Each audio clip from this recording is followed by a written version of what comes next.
Today is a very exciting day. We are going to be doing a flip through of my 2023 Hobonichi cousin planner. She has been my tried and true this year, and I'm so happy that I transitioned into a cousin this year. I never thought I would be an A5 person. I have been converted. Today I'm going to show you guys kind of an in-depth look at kind of what my year has looked like. So let's just get into it.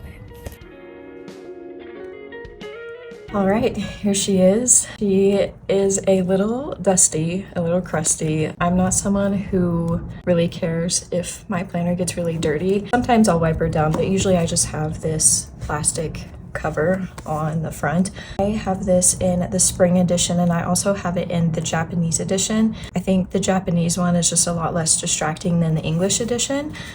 So we'll just get right in. This is my yearly index page. I just did a video on this where I go a little bit more in depth and like how I use it. I mainly use this layout for tracking my fitness and my menstrual cycle. If you want to see kind of if you want to see it in more depth, what am I saying? If you want to see a video in more depth about my reasoning behind this, I will have it linked up above. Gosh, I cannot talk. Now we get into my calendar pages. So I use these kind of like, everyone else uses their calendars. The only kind of exception is that I like to use my monthly calendars to write down the books that I finish. So every time I finish reading a book, I will write the title of it in the corresponding day that I finished it. So fair warning, you're going to see a lot of book titles. I read almost too many books at this point, but it's something I really enjoy, and a lot of book titles. I have, the regular appointments, events, trips, things like that in my monthly spreads. I also like to put quotes that I like or quotes that I find within that month that I enjoy kind of on the perimeter of the calendar. Usually they end up being book quotes, but I do like to put them kind of on the outside. I also put in birthdays with gold stars because it helps me find them quickly and just kind of remember them a little bit easier.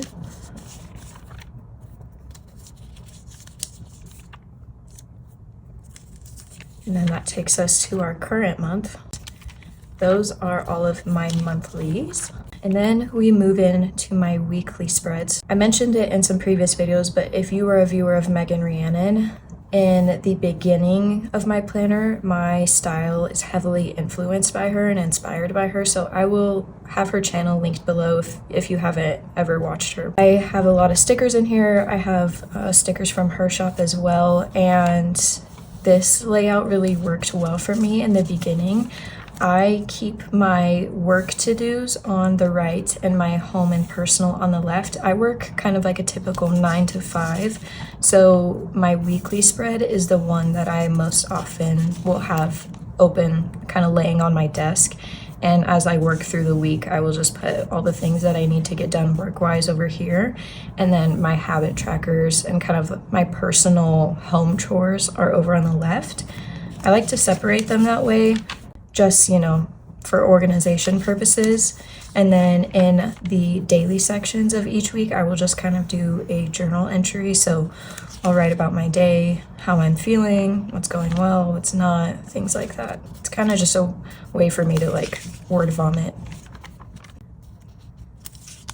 And then you will see as we start getting into June, things kind of start going downhill. So this is kind of the first week. In all honesty, I went through a pretty deep depressive episode during June, and that's kind of part of the reason I fell off of my cousin, but this is my favorite entry, and I think it's really funny in hindsight, but it says, "Still going through my weird planner feelings. I'm going to try and go back to using my cousin next week and see if that helps." I don't know what this says. I don't know if I'm just going through a weird planner phase or if I want to try a new system. I have been loving my cousin since I've been using it. I might just be feeling FOMO from what other people are doing. And I was exactly right. I was just feeling FOMO, and I was also really depressed. And so when I'm really sad, I think internally I kind of thought something was wrong with me, and the system that I was doing was not right because I was in such a low state. And so I was exactly right. I was just feeling FOMO, and I was just in a weird mood. But instead of continuing my cousin, I just jumped ship and I went to a whole other planner. So I was actually out of my cousin for 8 weeks. And these pages that you see here are actually all backlogged. So you'll notice there's no taskbars on the side, and that's because when I came back into my cousin, I went back and backlogged a lot of my days in here, and I just kind of took information from my other planner that I had been using and pictures on my phone and things like that. I was out of here for 8 weeks, and then finally I kind of realized that this is where I wanted to be. So I think this was my first week kind of back. I was dipping my toes in a little bit, and then I started, you know, going back to my regular layout, doing my to-do list on the side. You can see I kind of start messing around with sketches and things like that because I knew I wanted to be back in my cousin, and I was really happy that I was, but I could still feel that something was off or just something wasn't 100% with my layout. So then that brought us to this week, which I also did a video on that I will have linked up above. But essentially I just did a experimentation week where I kind of just tried anything that I had ever seen interest me that maybe other YouTubers did, or, you know, things I saw on Pinterest, stuff like that. And I just kind of tried whatever I wanted to, and based on what I liked and what I didn't and practice, I kind of tailored my weeks down into what I'm currently doing. I'm super happy with it. And when you look at these spreads, like especially something kind of like this one doesn't really look, you know, any different than this. Like, they look eerily similar, but I have made very small tweaks, and they've made the biggest difference in just my overall kind of happiness in my book. So I'm very happy with where I'm at. And then that brings us to this current week. And then we get into the daily pages. So I started some book and reading spreads in the beginning of my daily. So on these pages, I did a reading log. I don't use this anymore. I think just because I go through so many books, it is really hard for me to keep up with this, and it's just not very enjoyable for me, so I'm not going to continue it. But I was writing down the title of the book, page numbers, and the star rating that I gave it. And then I did a similar thing, but I did a bookshelf. So every time I finished a book, I would draw the book and color in the corresponding genre to it. Again, this was just like something that was kind of tedious for me to keep up with, and so I stopped doing it. And then I have my book bracket, which I actually really like, and I'm going to do next year, but it's essentially just a bracket. There is 12 boxes for every month of the year, and at the end of each month, I will put my favorite book from that month, and then as we work through the year, you kind of narrow it down to your favorite book. So I do really like this one, and it's just simple and quick. This one is a book graph, so every time I read a book, I will fill out the graph. I don't think I'm going to do this one again. I don't know, it's not something I find very helpful, so I'm not going to continue that one either.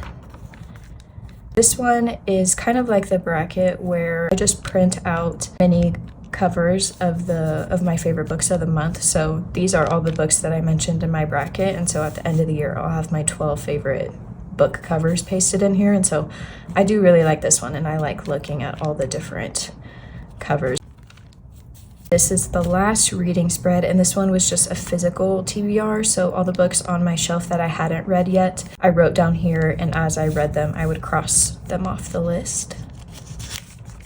And that is the end of reading spreads. And then we get into my common placing. I made kind of my own version of a key, and every entry that I would do, I would tag it with that kind of category.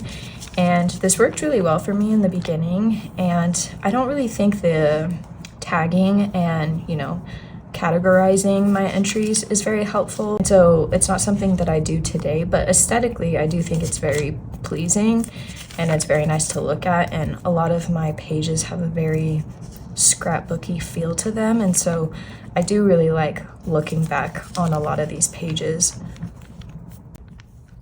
I also don't do a page per day. I am someone who will just write in my daily pages as I feel the want to. So sometimes you will see a line, and that's just separating a day or an entry that I did. And I think that puts a little bit less pressure on myself to write, and so I'm more motivated to put things in my dailies because I'm not forcing myself to do a page per day. I really like to do that as well.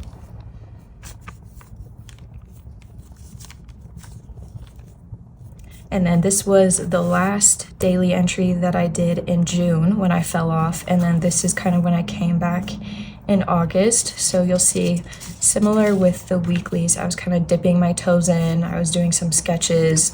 I was really trying to figure out like internally what was missing and what was wrong and what I needed to change in my book to make it work for me better.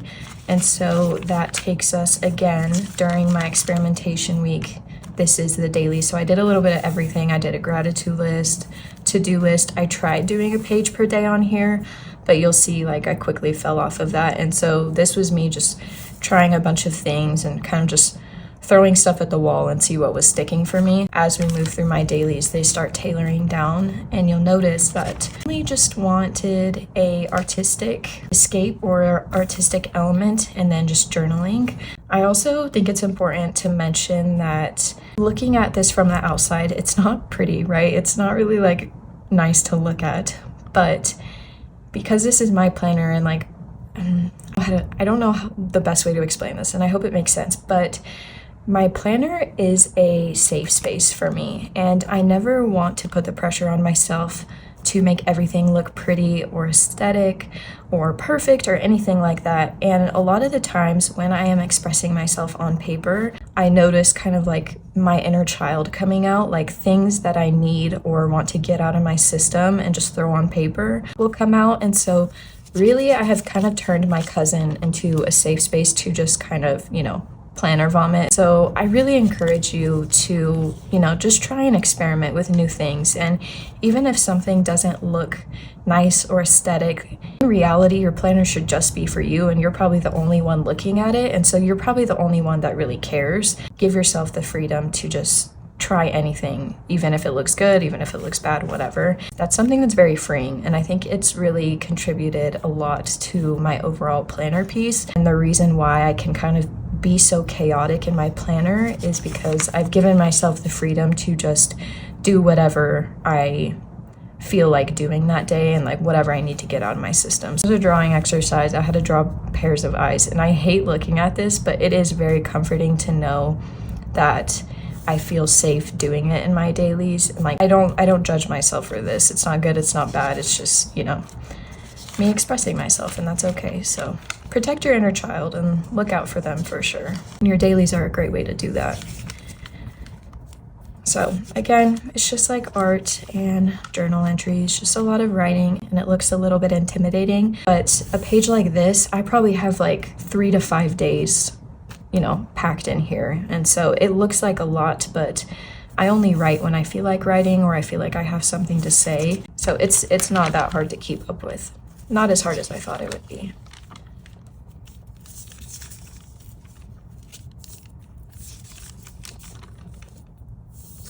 This is my emotional support reaper that I just bought. I really like him. He sits on my desk, so I had to do a little entry about him. Sometimes I will post pictures in here. Sometimes it's painting or sketching or, drawing exercises, things like that. I kind of don't limit myself to what I put in here. It's kind of just whatever I'm in the mood to write about.